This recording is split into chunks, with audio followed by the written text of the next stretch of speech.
al-ghaibu, yang maha gaib.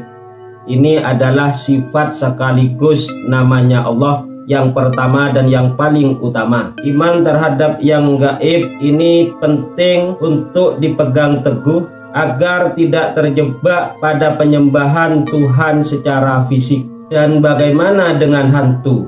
Apakah termasuk gaib yang perlu diimani? Mari kita bahas hal ini. Assalamualaikum warahmatullahi wabarakatuh.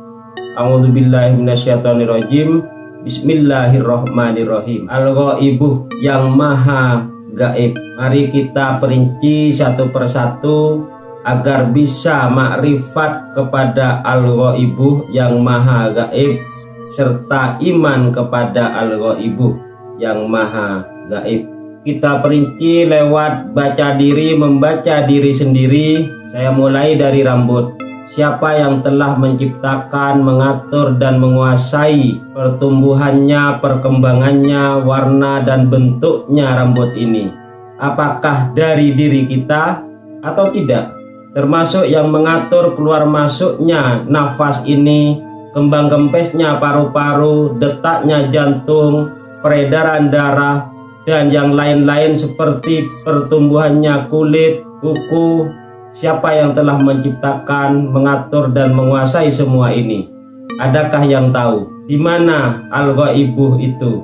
Di mana yang telah menciptakan, mengatur dan yang menguasainya? Seperti itulah al-ghaibu, zat yang maha gaib, termasuk yang telah menciptakan, mengatur dan menguasai gambar-gambar, film-film, akal pikiran, baik itu ingatan atau hayalan yang akan datang. Apakah itu dari diri atau ada yang telah mengatur dan menguasainya? Lalu yang mana atau di mana yang telah menciptakan, mengatur dan menguasai akal pikiran ini? Seperti itulah al-ghaibu, zat atau zat yang maha gaib. Dan juga siapa yang telah menciptakan, mengatur dan menguasai perasaan hati ini, baik itu tentang susah, senang, bosan, jenuh dan yang lain-lain. Seperti itulah al-ghaibu yang maha gaib. Selanjutnya, iman kepada gaib selain al-ghaibu, selain Allah yang maha gaib, itu seperti jodoh, mati, rizki dan lain-lain. Mari kita perinci satu persatu tentang iman kepada gaib selain al-ghaibu ini. Caranya untuk iman kepada gaib selain yang maha gaib, yaitu dengan cara begini. Setelah ini, pertanyaan ini bukan tentang yang besok. Setelah ini, kira-kira diri kita akan berbicara apa? Setelah ini, diri kita akan melihat apa, mendengar apa, akan mendapatkan rezeki apa dan berapa? Adakah yang tahu? Ini setelah ini, bukan yang besok, apalagi yang besok lusa dan seterusnya. Ini hanya tentang yang setelah ini saja. Adakah yang tahu? Setelah ini diri kita akan berpikir apa, mengingat apa, menghayal apa? Adakah yang tahu? Ini disebut gaib, iman terhadap yang gaib. Setelah ini diri kita masih hidup atau mati? Siapa yang tahu? Yang masih belum mempunyai jodoh, suami atau istri, setelah ini diri kita kira-kira akan mempunyai jodoh siapa, di mana? Siapa yang tahu? Setelah ini diri kita akan mendapatkan rezeki apa dan berapa? Siapa yang tahu? Setelah ini diri kita akan tidur jam berapa dan bangun jam berapa? Siapa yang tahu? Setelah ini diri kita akan bertemu siapa, di mana? Siapa yang tahu? Setelah ini diri kita akan berencana apa, dan rencana yang sudah ada apakah akan terjadi? Siapa yang tahu? Setelah ini diri kita akan mempunyai perasaan yang bagaimana? Siapa yang tahu? Seperti itulah iman terhadap gaib selain al-ghaibu, selain Allah yang maha gaib. Kalau memang tidak tahu, kenapa harus stres, bingung dan susah terhadap yang akan datang, serta kita takut, khawatir, cemas, padahal diri kita ini tidak tahu apa yang akan terjadi.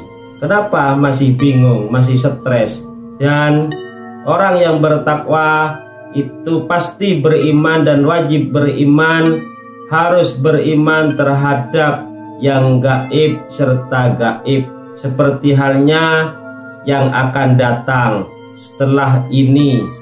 Tidak ada satupun yang tahu yang akan terjadi setelah ini. Seperti itulah gaib, iman terhadap gaib yang gaib. Bagaimana dengan hantu? Apakah perlu diimani dan termasuk gaib?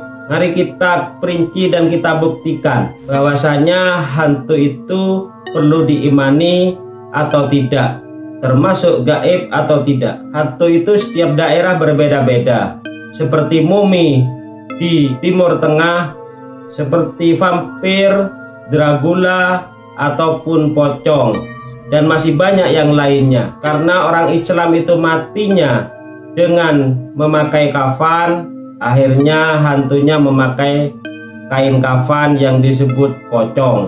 Apakah benar adanya? Lalu apakah di Arab Saudi itu pocong ada? Di Amerika pocong itu ada? Dari mana asalnya hantu pocong itu? Mari kita bedah. Ini perlu dicoba agar tahu kebenarannya. Jadi kita cari tempat yang angker, kita ke sana, dan di saat sampai di sana, diri kita akan menggambar, menghayalkan sesuatu yang menakutkan di alam pikiran.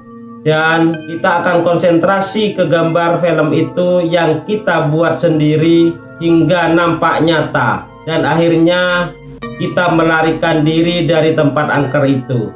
Jadi hantu itu adalah buatan diri kita, buatan diri kita sendiri di alam pikiran kita. Seperti itulah prosesnya adanya hantu. Akhirnya di setiap daerah, di setiap agama, di setiap suku, hantu itu berbeda-beda. Karena sesuai apa yang akan kita masing-masing menggambar di alam pikiran. Seperti itulah hantu. Jadi hantu itu tidak masuk terhadap kategori gaib atau gaib, dan tidak perlu diimani, karena hantu itu hanyalah buatan diri kita sendiri di alam akal pikiran. Untuk pembahasan malaikat, jin, iblis, ifrit, setan sudah ada di pertemuan video-video yang sebelumnya ini. Silahkan bisa dilihat di video sebelum-sebelumnya ini untuk lebih jelasnya tentang iman terhadap al-ghaibuh yang maha gaib. Insya Allah ada di pertemuan video-video selanjutnya. Dan saya akhiri, assalamualaikum warahmatullahi wabarakatuh.